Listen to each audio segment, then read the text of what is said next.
Well, welcome to WVU Football Going Deep, doing a probably short uh, live broadcast just to update on what's going on with the portal. And it is lining up to be an exciting weekend and exciting start to the coming week, probably with a couple of disappointments thrown in, but some things are looking very good for some key situations. Now, of course, we lost Durajaye earlier this week.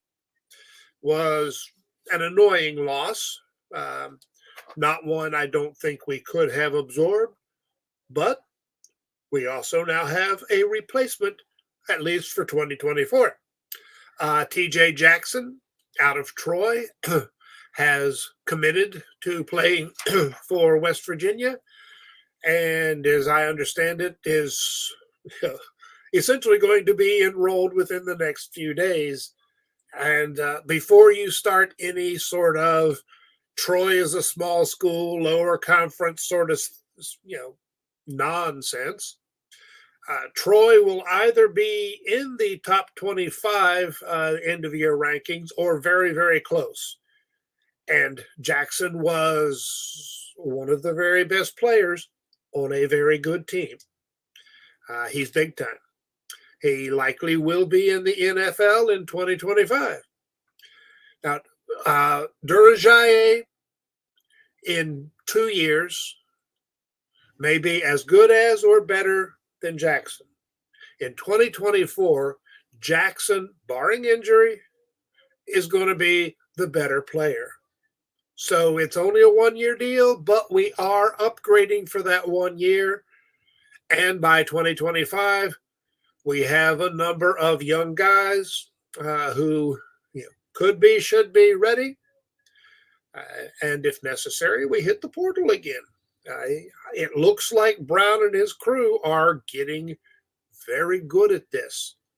Now, we also have several other visitors on campus this weekend, and the word going around on the 24/7 board, and therefore on Twitter for the accounts that follow the boards and then post without mentioning the boards.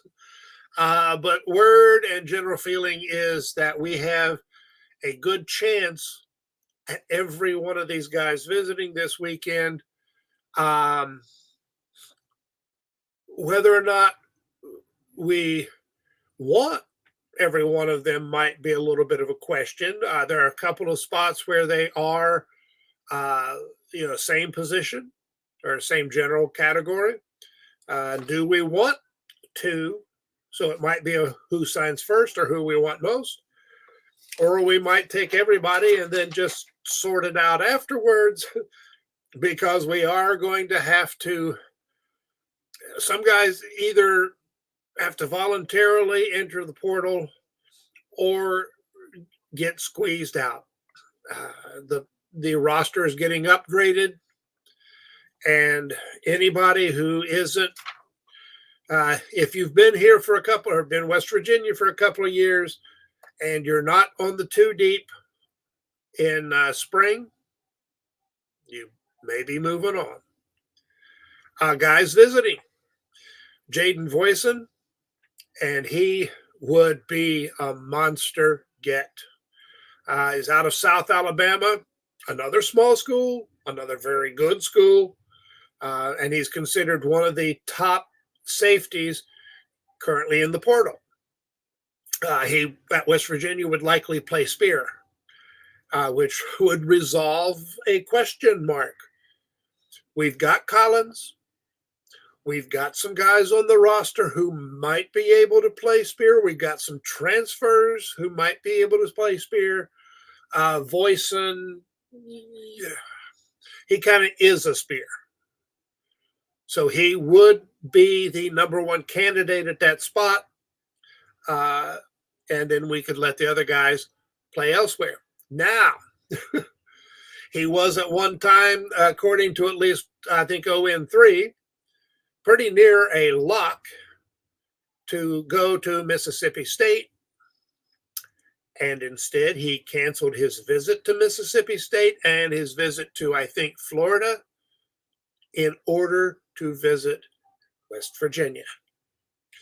Now, first thought is, hey, that really sounds promising.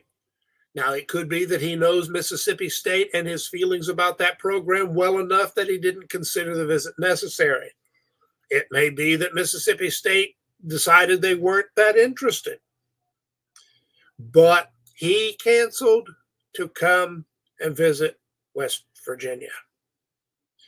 Says a lot about the program and the coaching staff at this point. Now, most of these guys, they are one-year deals, which means we're pulling in experience. And, we have young guys who should be coming on. And so hopefully that won't be a big deal.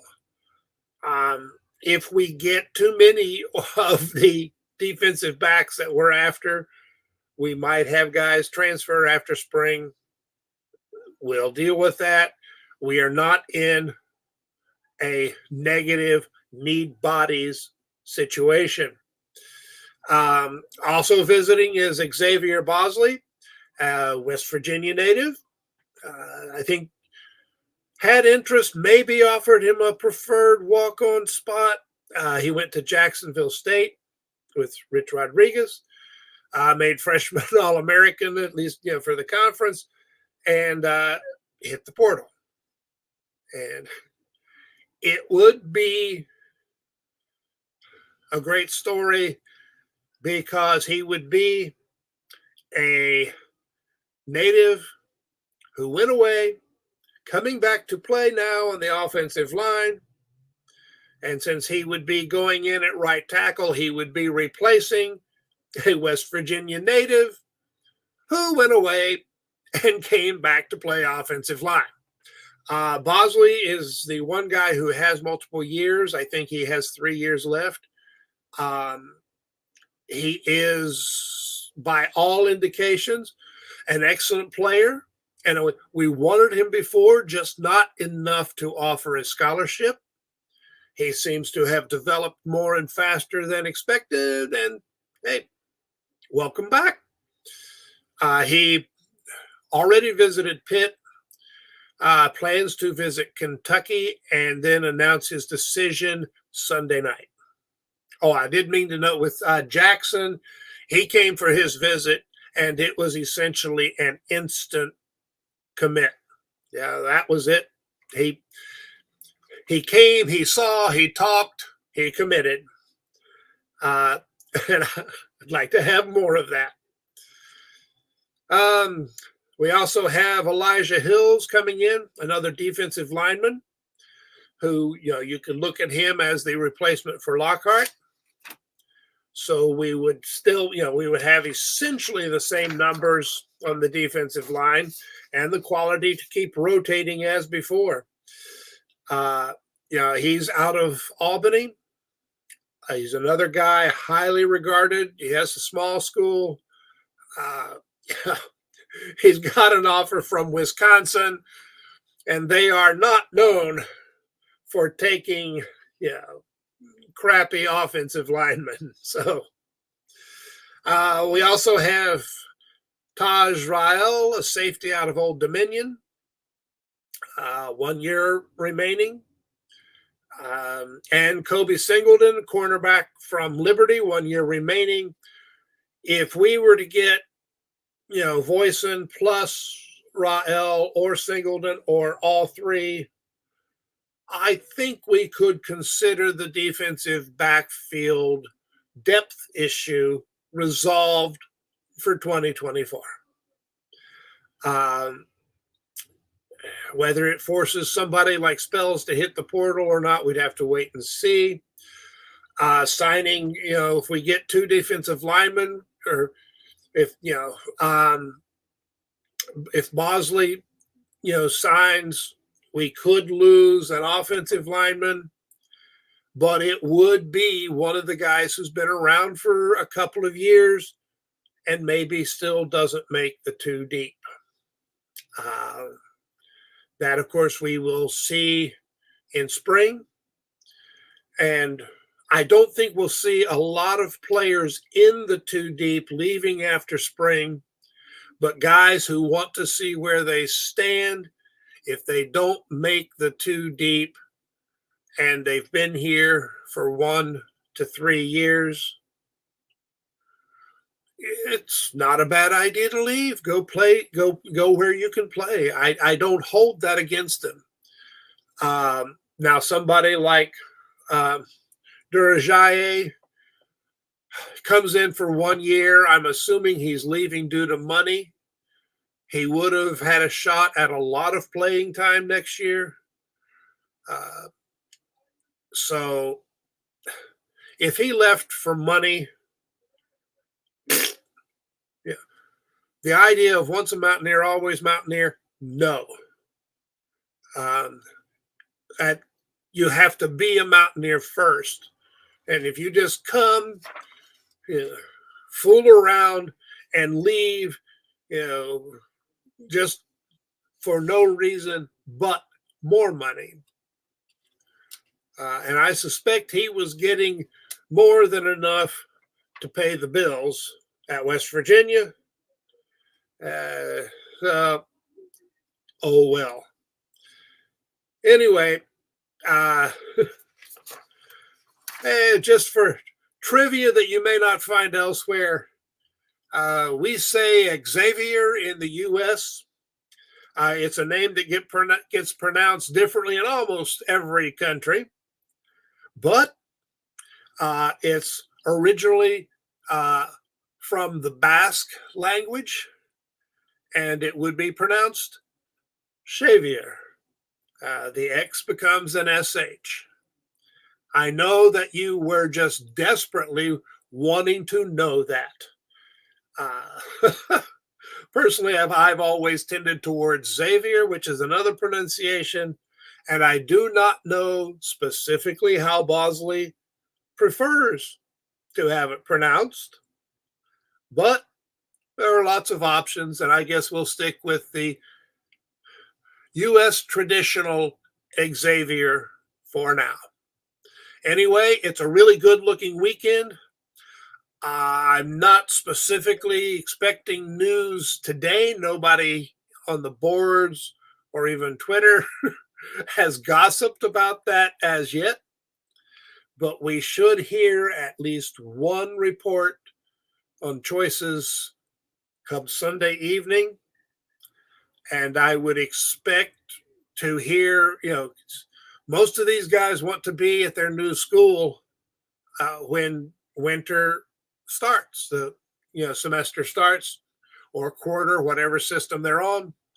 So these guys are trying to make quick decisions and get enrolled.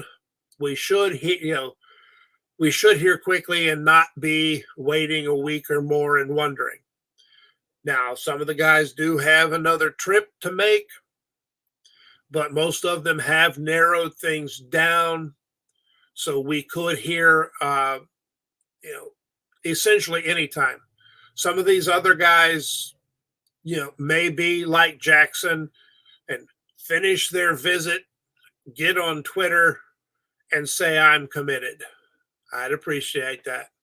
And hello, John. Glad you spotted me while I am here online, but I am also pretty much finished with the broadcast. I think that is the news that I know. And I suspect that there is far more news that I don't know than what I do know, but I'm not going to worry too much about that. I've got a book that I'm getting near the end of reading, so I'm going to get back to that and see who is leading who along and who killed whom and who else is going to get killed. All those sorts of fun things when it's fiction. So thanks for watching. Please subscribe. I always forget to say this early in the video, which is when I should say it. But please subscribe if you haven't. Click the thumbs up button, make comments, tell your friends, click the share. All of that just does a world of good for the video. Does a world of good for me, and I need a world of good. So I appreciate when you do those things. Those are all free. On the homepage for the channel, there is a link that will let you help in other ways. It brings up the PayPal for Gen 4's Oddities, and I am the 4 in Gen 4. Thanks for watching, and I hope to see you in another day or two if the antiviral keeps doing its job. Shingles and I are having an adventure. So long.